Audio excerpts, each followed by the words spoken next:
Hello students, तर last time आपण electromagnetic वेव्हच्या स्पीडशी रिलेटेड अनेक फॉर्म्युले बघितलेले होते.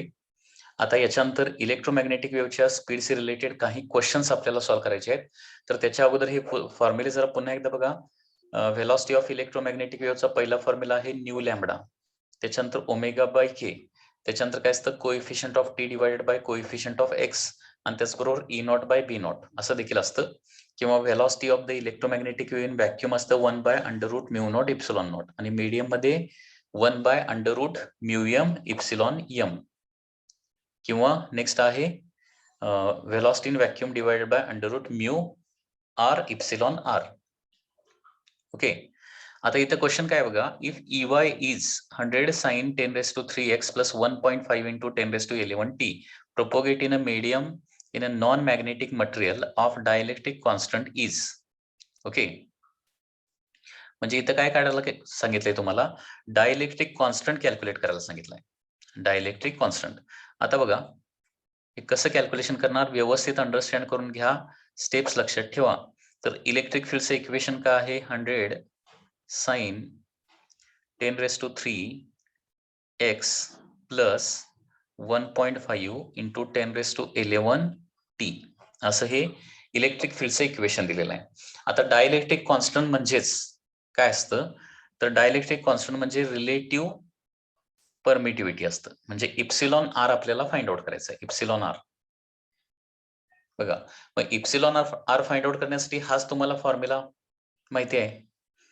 ओके, बघा म्हणजे हा फॉर्म्युला आपला काय येणार हे तुम्हाला अगोदर इथं लक्षात आलं पाहिजे. इथं फॉर्म्युला येणार आहे CM is equal to C naught divided by under root relative permeability into relative permittivity. Relative permittivity म्हणजेच डायइलेक्ट्रिक कॉन्स्टंट असतं. म्हणजे हे तुम्हाला कॅल्क्युलेट करायचं आहे.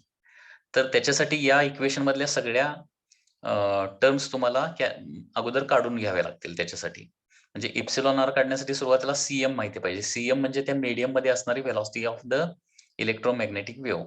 व्हेलॉसिटी ऑफ इलेक्ट्रोमॅग्नेटिक वेव्ह ते कसं काढणार आहे, तर बघा व्हेलॉसिटी ऑफ इलेक्ट्रोमॅग्नेटिक वेव्ह कसं काढतोय आपण, coefficient of t divided by coefficient of x. म्हणजे तुमच्या समोर इक्वेशन आलं, इलेक्ट्रिक फील्ड किंवा मॅग्नेटिक फील्डचं इक्वेशन जर तुम्हाला दिलेलं असेल तर व्हेलॉसिटी इन द मीडियम आपल्याला मिळते, लक्षात घ्या. आणि ती कशी मिळणार आहे, टी बरोबर असणारी व्हॅल्यू डिवायडेड बाय एक्स बरोबर असणारी व्हॅल्यू, हे CM मिळेल. सी नॉट म्हणजे काय असतं, velocity of light in vacuum, ती तर व्हॅल्यू फिक्स्ड असते 3 × 10⁸, ती कधीही चेंज होत नाही. म्यू आर, आता इथं नॉन मॅग्नेटिक मटेरियल म्हटलंय, तर त्याच्यामध्ये हे तुम्हाला आता लक्षात ठेवावं लागेल की नॉन मॅग्नेटिक मटेरियल म्हणजे म्यू आर ची व्हॅल्यू किती असणार आहे, 1 असणार आहे. नॉन मॅग्नेटिक मटेरियलला म्यू आर 1 असतो, हे लक्षात ठेवायचं आहे. ओके, तर हा फॉर्म्युला यूज करायचा आपल्याला. दिस इज द फॉर्म्युला. तर सुरुवातीला काय करूया, CM कॅल्क्युलेट करूया. तर velocity of light in medium म्हणजे काय असणार आहे, coefficient of T divided by coefficient of x. Coefficient of x, coefficient of T म्हणजे टी बरोबर असणारा नंबर किती, 1.5 into 10⁻11 divided by coefficient of x म्हणजे किती, 10⁻3. सो 10⁻11 डिवायडेड बाय 10⁻3 म्हणजे व्हेलॉसिटी इन मीडियम किती येणार आहे, 1.5 इंटू 10⁻, किती येणार आहे, 8 येणार आहे metre per second. So this is the velocity in medium. Medium मध्ये व्हेलॉसिटी किती येणार, 1.5 इंटू 10⁸. म्हणजे CM ची व्हॅल्यू मिळाली. सी नॉट ची व्हॅल्यू म्हणजे हा कॉन्स्टंट असतोय, लक्षात घ्या. व्हॅक्यूम मधलं इलेक्ट्रोमॅग्नेटिक वेव्हचं स्पीड 3 इंटू 10⁸ असतं. ही व्हॅल्यू मिळाली, ही व्हॅल्यू मिळाली. म्यू आर काय आहे, 1 आहे. म्हणजे पुन्हा एकदा सांगतोय, नॉन मॅग्नेटिक मटेरियल असा वर्ड असेल, नॉन मॅग्नेटिक मटेरियल असा वर्ड जर त्या क्वेश्चन मध्ये असेल तर नॉन मॅग्नेटिक मटेरियल म्हणजे रिलेटिव्ह परमिएबिलिटी 1, हे लक्षातच ठेवायचं. मग आता या इक्वेशन मध्ये सगळ्या व्हॅल्यूज प्लेस करूया. Okay, now velocity in medium is equal to velocity in vacuum divided by under root mu r into epsilon r. CM ची व्हॅल्यू आहे 1.5 into 10⁸ is equal to C naught ची value आहे 3 into 10⁸ divided by under root mu r ची value आहे 1 आणि epsilon r म्हणजे relative permittivity म्हणजेच dielectric constant calculate करायचा आहे, तो ऍज इट इज ठेवलेला आहे. ओके, मग हे अंडर रूट काय होणार आहे, इप्सिलॉन आर लेफ्ट हँड साइडला येणार is equal to 3 into 10⁸ divided by 1.5 into 10⁸. So 10⁸, 10⁸ get cancel. Under root epsilon r is equal to काय येणार आहे, 3 divided by 1.5 म्हणजे 2. दोन्ही बाजूचा स्क्वेअर करूया. सो इप्सिलॉन आर येणार आहे 4. म्हणजे या मीडियमचा डायलेक्ट्रिक कॉन्स्टंट किती येणार आहे, 4. Okay, that is the question. लक्षात आलं का बघा? तर या पद्धतीने या टाईपचा क्वेश्चन जर आला तर तुम्हाला असं सॉल्व्ह करावं लागणार आहे. म्हणजे पुन्हा एकदा जस्ट रिवाइज करतो. क्वेश्चन मध्ये काय दिलंय बघा, इफ EY म्हणजे इलेक्ट्रिक फील्डचं इक्वेशन दिलंय 100 sin 10⁻³ plus 1.5 into 10⁻11t propagates in a medium of non-magnetic material of dielectric constant is. म्हणजे नॉन मॅग्नेटिक मटेरियलचं मीडियम आहे, तर त्या मीडियमचा डायलेक्ट्रिक कॉन्स्टंट किती आहे हे विचारलेलं आहे. ओके, तर त्याच्यासाठी तुम्हाला हे इक्वेशन लगेच आठवलं पाहिजे. म्हणजे डायलेक्ट्रिक कॉन्स्टंट काढायचा असेल, रिलेटिव्ह परमिटिव्हिटी काढायची असेल किंवा रिलेटिव्ह परमिएबिलिटी काढायचं असेल तर हा फॉर्म्युला तुम्हाला त्यावेळी लक्षात आला पाहिजे. तर velocity in medium is equal to काय असतं, velocity in vacuum divided by under root mu r epsilon r असतं. ओके, तर लक्षात घ्या, व्हेलॉसिटी इन व्हॅक्यूम म्हणजे 3 इंटू 10⁸ ही व्हॅल्यू फिक्स आहे. व्हेलॉसिटी इन मीडियम कसं काढायचं असतं, इक्वेशन वरून काढायचं असतं. व्हेलॉसिटी इन मीडियम कसं काढायचं असतं, दिलेल्या इक्वेशन वरून. म्हणजे काय, त्या इक्वेशन मध्ये टी बरोबर असणारा कोएफिशियंट डिवाइडेड बाय एक्स बरोबर असणारा कोएफिशियंट, याच्यावरून सीएम मिळणार आणि मग व्हॅल्यू प्लेस करायच्या. सीएम च्या ठिकाणी 1.5 इंटू 10⁸. ओके, C0 च्या ठिकाणी 3 into 10⁸ under root mu R1 epsilon r as it is. Okay, so epsilon r म्हणजेच डायलेक्ट्रिक कॉन्स्टंट. ओके, तो किती येणार आहे, 4 येणार आहे. तर या पद्धतीने हे कॅल्क्युलेशन होणार.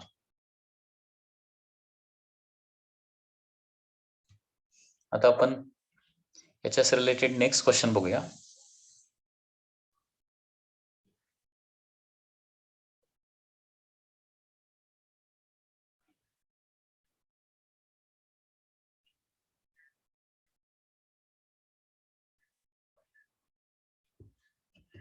Next question is like this. Electromagnetic wave travels in a medium with speed 2 into 10⁸ metre per second. म्हणजे स्पीड इन मीडियम तुम्हाला डायरेक्टली क्वेश्चन मध्ये दिलेला आहे. म्हणजे क्वेश्चन मध्ये काय दिलंय, स्पीड इन मीडियम दिलंय. किती दिलंय, 2 into 10⁸ मीटर पर सेकंड एवढं स्पीड ऑलरेडी तुम्हाला दिलेलं आहे. The relative permeability of medium, relative permeability of medium म्हणजे म्यू आर ची व्हॅल्यू 1 आहे. आणि फाइंड रिलेटिव्ह परमिटिव्हिटी म्हणजे इप्सिलॉन आर तुम्हाला फाइंड आउट करायला सांगितलंय. म्हणजे सिमिलर टाइप ऑफ क्वेश्चनच आहे, लक्षात घ्या. आता बघा, CM is equal to formula लगेच आठवला पाहिजे तुम्हाला, C0 divided by under root mu r into epsilon r. Okay, तर आता इथे व्हॅल्यू सगळ्या प्लेस करूया. सीएम ची व्हॅल्यू दिलेली आहे 2 into 10⁸.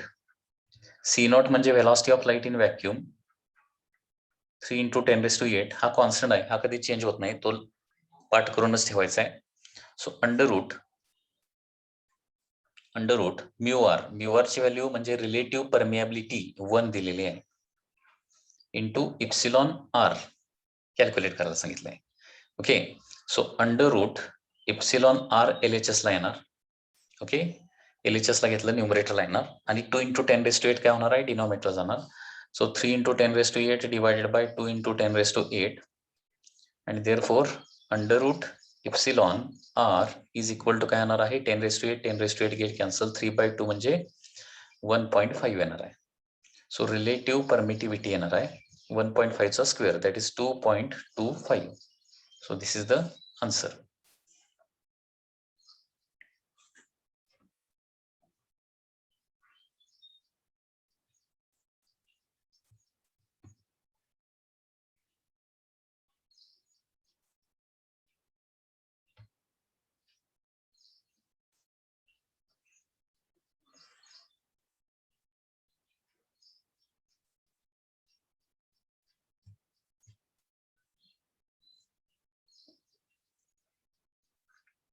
The next question.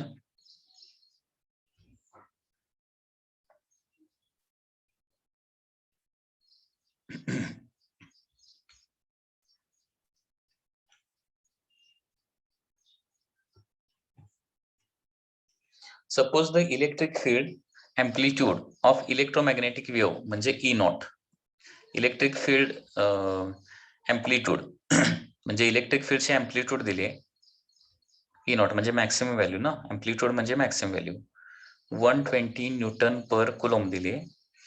And that it's frequency पण दिली आहे 50 मेगा हर्ट्झ. म्हणजे हे असं लिहायचं 50 मेगा म्हणजे तुम्हाला माहिती पाहिजे 10⁶ हर्ट्झ असतं. मेगा हा एक आहे प्रेफिक्स आहे जो आपण हायर युनिट प्रोड्यूस करण्यासाठी वापरतो. म्हणजे 10⁶ मेगा म्हणजे 10⁶ असतं. सो 15 × 10⁶ हर्ट्झ होणार आहे. डिटरमाइन बी नॉट म्हणजे कॅल्क्युलेट काय करायचं आहे, सुरुवातीला 1 by 1 सगळं कॅल्क्युलेट करूया. एक क्वेश्चन मध्ये विचारलंय बी नॉट कॅल्क्युलेट करायला सांगितले क्वेश्चन मार्क. ठीक आहे. आता हे बी नॉट कसं कॅल्क्युलेट करणार, तर आपल्याला माहित आहे velocity of light is given by formula E naught by B naught. Okay, velocity of light म्हणजे काय असतं, E naught by B naught असतं. And therefore B naught is equal to काय येणार आहे, E naught divided by C येणार आहे. आता ई नॉट ची व्हॅल्यू किती आहे 120. सी म्हणजे व्हेलॉसिटी ऑफ इलेक्ट्रोमॅग्नेटिक वेव्ह. आता व्हेलॉसिटी ऑफ इलेक्ट्रोमॅग्नेटिक वेव्ह 3 × 10⁸ घेणार आपण इथं. सो बी नॉट ची व्हॅल्यू किती येणार आहे 120 डिवायडेड बाय 3 म्हणजे 40 × 10⁻⁸ किंवा हे होणार आहे 4 × 10⁻⁷ टेस्ला. ओके, हे झालं बी नॉट. त्याच्यानंतर ओमेगा कॅल्क्युलेट करायचं आहे. ओमेगा म्हणजे 2 पाय × फ्रिक्वेन्सी असतं. हा फॉर्म्युला मी तुम्हाला लिहून दिलाय. ओमेगा म्हणजे अँग्युलर फ्रिक्वेन्सी असतं. अँग्युलर फ्रिक्वेन्सी म्हणजे 2 पाय × फ्रिक्वेन्सी असतं. सो 2 × पाय × फ्रिक्वेन्सी किती आहे 50 × 10⁶. म्हणजे 50 × 2 दॅट इज 100 पाय × 10⁶, किंवा असं लिहू शकतो आपण पाय × 10⁸. ओके, सो 10⁶ × 100 म्हणजे 10⁸ येतं ते. हे झालं ओमेगा. त्याच्यानंतर वेव्हलेंथ लॅम्बडा कसं कॅल्क्युलेट करणार, तर सी बाय न्यू करावं लागेल. कारण हा फॉर्म्युला कुठून आलाय, हा पण फॉर्म्युला दिलाय बघा. व्हेलॉसिटी ऑफ इलेक्ट्रोमॅग्नेटिक वेव्ह म्हणजे काय असतं, वेव्हलेंथ × फ्रिक्वेन्सी असतं. म्हणजे फ्रिक्वेन्सी × वेव्हलेंथ.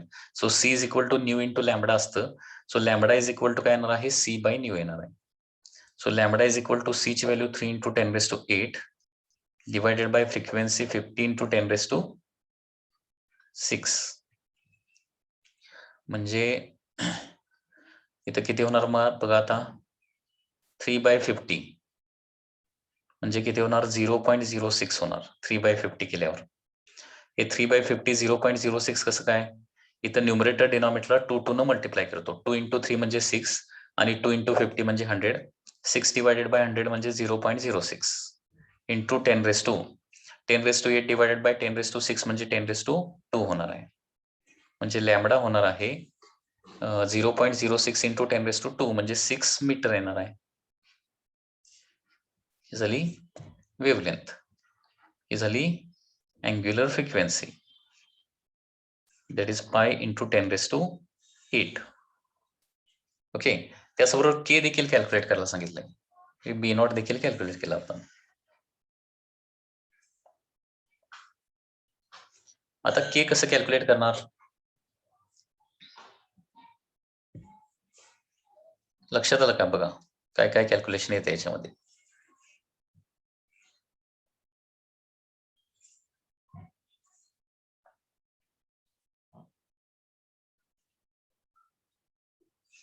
द के म्हणजे असतं propagation constant, that is 2 pi by lambda. Okay, so 2 पाय डिवायडेड बाय लॅम्बडा म्हणजे किती काढलेलं आहे आपण 6 काढले.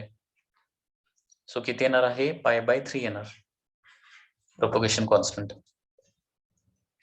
हा पर मीटर असतो किंवा मीटर⁻⁻1 असतो. ओके, 1/मीटर ना, कारण 2 पाय बाय लॅम्बडा, 2 पायला काही युनिट नसतं, लॅम्बडाचं युनिट मीटर असतं. अँड देअरफॉर काय येणार आहे π/3 येणार आहे. ओके, हा झाला के. आता याच्यावरून नेक्स्ट आहे एक्सप्रेशन फॉर इलेक्ट्रिक फील्ड आणि एक्सप्रेशन फॉर मॅग्नेटिक फील्ड काढायला सांगितलं. ओके, आता बघा expression for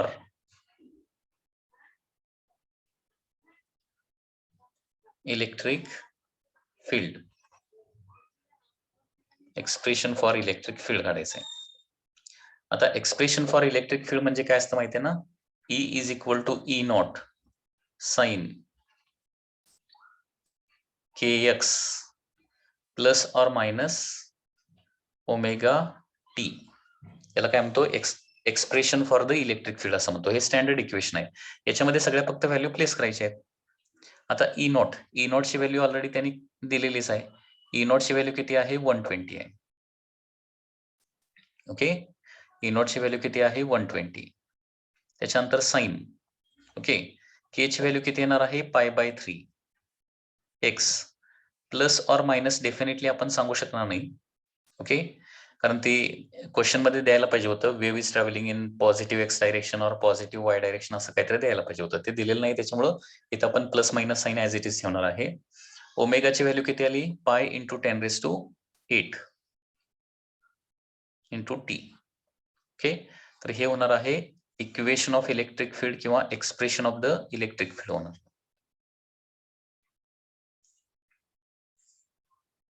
तसं इक्वेशन ऑफ मॅग्नेटिक फील्ड देखील आपण कॅल्क्युलेट करूया.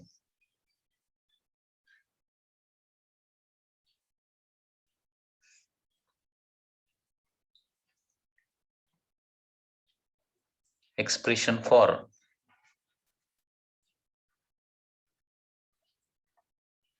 Magnetic field. तर इक्वेशन ऑफ मॅग्नेटिक फील्ड काय असणार आहे, B is equal to B naught sine omega t plus minus kx किंवा kx plus minus omega t. kx plus minus omega T. So B is equal to B naught ची value आपण किती काढली होती बघा, ती व्हॅल्यू इथं place करावी लागेल. B नॉट ची व्हॅल्यू काढली होती 4 into 10⁻⁻⁷. 4 into 10⁻⁻⁷ sine as it is. आणि kx plus minus omega t, वर देखील kx plus minus omega t म्हणजे वरचा ब्रॅकेट खाली ऍज इट इज येणार आहे. सो π/3 एक्स प्लस और minus pi into 10⁸ t. Okay, so हे येणार आहे equation for the magnetic field. Okay, a plane electromagnetic wave of frequency 25 megahertz travel in a free space along x direction. Okay, so propagation direction तुम्हाला दिली. Propagation direction म्हणजे ज्या direction propagate होणार आहे ती डायरेक्शन तुम्हाला दिलेली आहे. आणि ही डायरेक्शन काय आहे, it is X direction. X डायरेक्शनलाच काय म्हणतो आपण, आय कॅप असंही म्हणतो, आय कॅप. ओके, म्हणजे प्रोपोगेशन डायरेक्शन म्हणजे व्हेलॉसिटीची डायरेक्शन, व्हेलॉसिटी डायरेक्शन. ठीक आहे. फ्रिक्वेन्सी दिली आहे, फ्रिक्वेन्सीला आपण न्यू सिंबल वापरतो ना, 25 megahertz travels in a free space along x direction at a particular point in the space and a time. Electric field दिलेला आहे. इथलं इलेक्ट्रिक फील्ड किती दिलंय, 6.3 जे कॅप दिलंय. ओके, इलेक्ट्रिक फील्ड दिलंय 6.3 जे कॅप, युनिट आहे volt per metre. What is magnetic field at that point. आता इलेक्ट्रिक फील्ड आणि मॅग्नेटिक फील्ड मधलं रिलेशन माहिती आहे ना, तर C is equal to E/B असतं, हे तुम्हाला माहिती आहे. C is equal to E/B. So therefore B काढायला सांगितलंय. So B is equal to काय येणार आहे, E/C येणार. Very simple question. So magnetic field B is equal to electric field किती दिलंय, त्याची व्हॅल्यू फक्त घ्या 6.3 डिवायडेड बाय ही इलेक्ट्रोमॅग्नेटिक वेव्ह फ्री स्पेस म्हणजे व्हॅक्यूम मध्ये ट्रॅव्हल करायला लागली, व्हॅक्यूम. आणि व्हॅक्यूम मध्ये व्हेलॉसिटी असते 3 इंटू 10⁸. काय केलं लक्षात आलं का बघा. C is equal to E/B हा तुम्हाला फॉर्म्युला लिहून दिलाय, बरोबर. So B is equal to E/C येणार आहे, कारण E वरून आपल्याला B काढायचं आहे. So B is equal to E/C येणार आहे. E ची व्हॅल्यू 6.3 डिवायडेड बाय 3 इंटू 10⁸. 3 ने याला डिवाइड केलं तर 2.1 इंटू 10⁻⁸ येणार आहे -8. आणि याचं युनिट असतं टेस्ला. मॅग्नेटिक फील्डचं युनिट काय असतं, Tesla, that is capital T. Okay, हे मॅग्नेटिक फील्ड. आता हे मॅग्नेटिक फील्डची मॅग्निट्यूड म्हणजे व्हॅल्यू फक्त झाली, त्याची डायरेक्शन पण काढावी लागेल ना आपल्याला. तर ही डायरेक्शन कशी काढणार बघा आता. तर हे बघा, आपल्याला माहित आहे C cap is equal to E cap cross B cap असतं. म्हणजे डायरेक्शन काढायसाठी हा फॉर्म्युला आहे, लक्षात घ्या. C cap is equal to E cap cross B cap. म्हणजे इथे सगळ्या डायरेक्शन फक्त लिहायचे आहेत. कॅप म्हणजे काय, फक्त डायरेक्शन्स. कॅप वेक्टर टॉपिक मध्ये आणखी तुम्हाला हे क्लिअर होईल. ओके, आता सी कॅप म्हणजे व्हेलॉसिटीची डायरेक्शन. व्हेलॉसिटीची डायरेक्शन काय दिली आहे, एक्स डायरेक्शन दिली आहे. म्हणजे एक्स डायरेक्शन म्हणजे काय म्हणायचं, त्याला आय कॅप म्हणायचं. त्याच्यानंतर इलेक्ट्रिक फील्डची डायरेक्शन बघा दिली, काय दिली, जे कॅप दिली क्रॉस बी कॅप. मग आता I cap is equal to J cap cross, म्हणजे जे कॅप क्रॉस काय केल्यावर बी कॅप येणार आहे. तर हे मी तुम्हाला सांगितलेलं आठवतं का बघा, आय जे के आय जे हा अगोदर सिक्वेन्स लिहायचा डायरेक्शन काढण्यासाठी. म्हणजे ई जर आय डायरेक्शन असेल, बी जर जे डायरेक्शन असेल, तर काय होणार आहे, व्हेलॉसिटी के डायरेक्शन तयार होणार आहे. लक्षात येतं, या पद्धतीने हे तुम्हाला आयडेंटिफाय करायचं आहे. आता आय पाहिजे आहे आपल्याला, मग हे आय येऊ शकतं किंवा हे आय येऊ शकतं. जे क्रॉस काय केल्यावर आय येणार आहे, जे क्रॉस के केल्यावर आय येणार ना. जे क्रॉस के केल्यावर आपल्याला आय येणार आहे, बरोबर आहे ना. सो देअरफॉर हे बी कॅप जे आहे, म्हणजे मॅग्नेटिक फील्ड जे आहे, ते कुठल्या डायरेक्शन असलं पाहिजे, के कॅप डायरेक्शन असलं पाहिजे. ओके, सो फायनल आन्सर येणार आहे magnetic field D bar is equal to, त्याची value 2.8 into 10⁻⁻8 K cap. So this is the final answer. आणि युनिट येणार आहे tesla. 2.1 into 10⁻⁸ K cap tesla.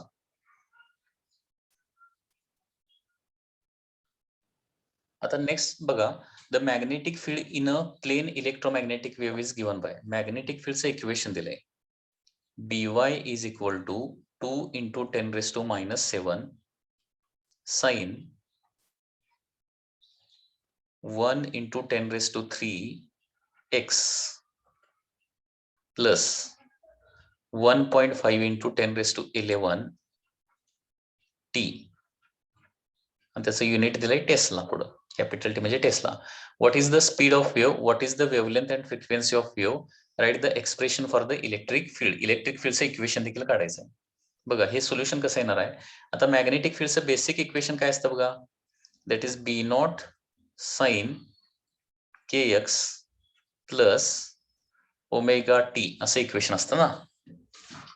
आता बघा, सुरुवातीला त्याने काय कॅल्क्युलेट करायला सांगितलंय, स्पीड ऑफ वेव्ह कॅल्क्युलेट करायला सांगितलंय, स्पीड सी. आता स्पीड कसं काढताय रे तुम्ही, इक्वेशन माहिती असेल तर, coefficient of okay T divided by coefficient of x. म्हणजे इक्वेशनवरून व्हेलॉसिटी काढायला सांगितली तर कसं काढायचं, टी बरोबर असणारी व्हॅल्यू डिवायडेड बाय एक्स बरोबर असणारी व्हॅल्यू. टी बरोबर असणारी व्हॅल्यू किती आहे, 1.5 इंटू 10⁻11 डिवाइड बाय एक्स बरोबर असणारी व्हॅल्यू 1 इंटू 10⁻3. म्हणजे स्पीड येणार आहे 1.5 डिवायडेड बाय 1 म्हणजे 1.5 इंटू 10⁻11 डिवायडेड बाय 3 म्हणजे 10⁻8 येणार आहे. 10⁻11 डिवायडेड बाय 10⁻3 म्हणजे 10⁻8. So 1.5 into 10⁻8 metre per second हे काय येणार आहे, स्पीड येणार आहे.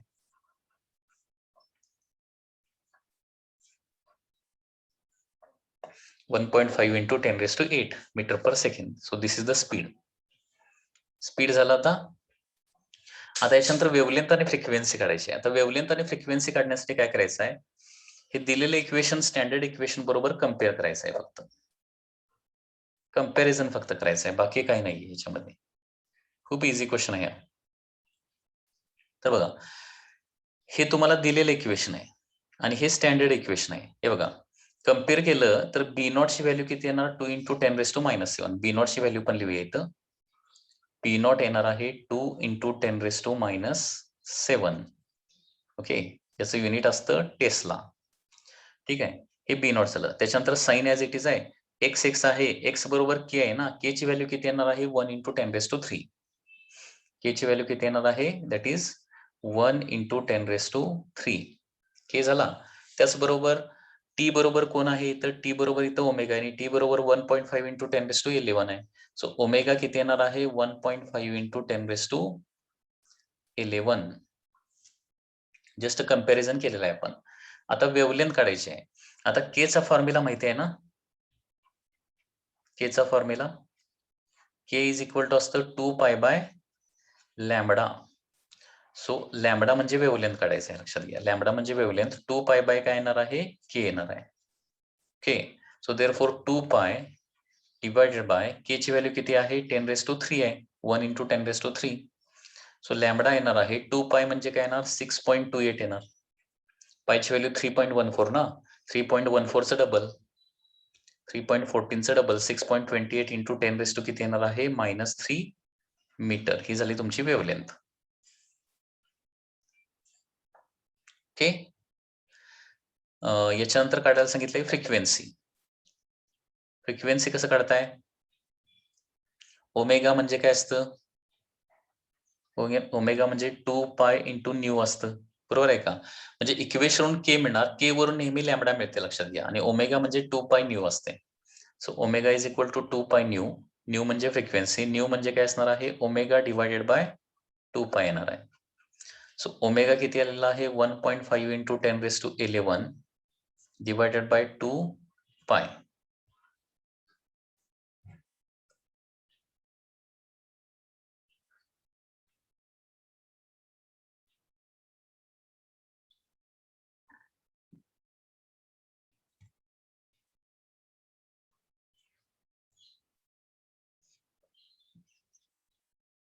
Okay, so therefore frequency nu is equal to 1.5 divided by 2π म्हणजे 6.28 × 10⁻11. हे कॅल्क्युलेशन आपल्याला करावं लागणार आहे. 1.5 डिवायडेड बाय 6.28.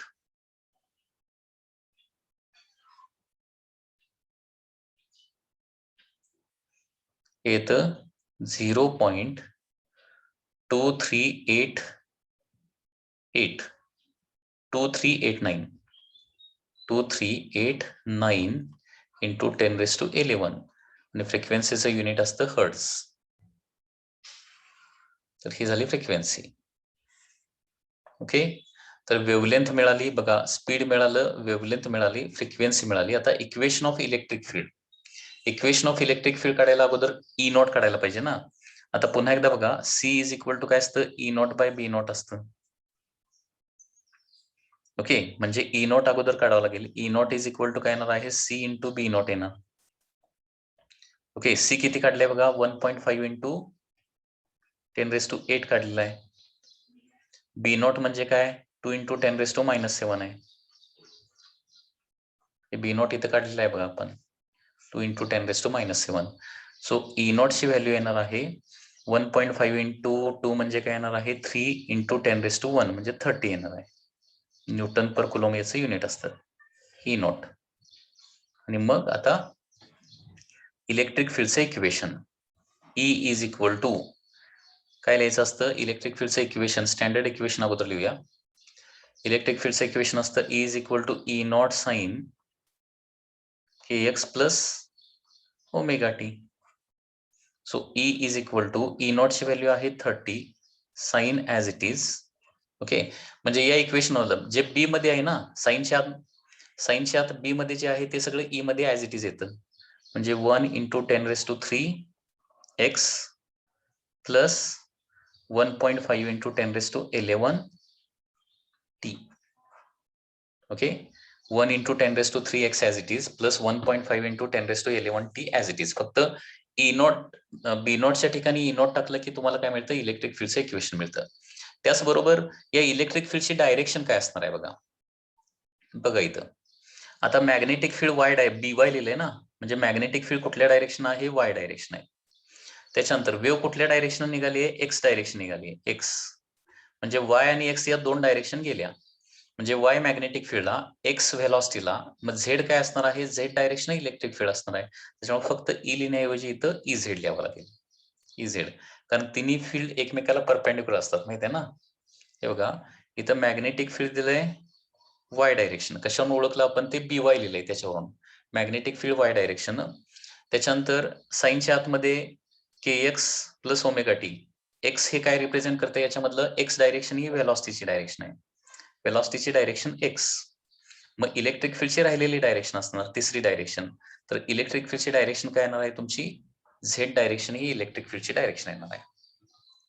ओके, तर या पद्धतीनं इलेक्ट्रिक फील्डचं इक्वेशन येणार आहे Az is equal to 30 sine in bracket 1 × 10⁻³ x plus 1.5 × 10⁻11 t.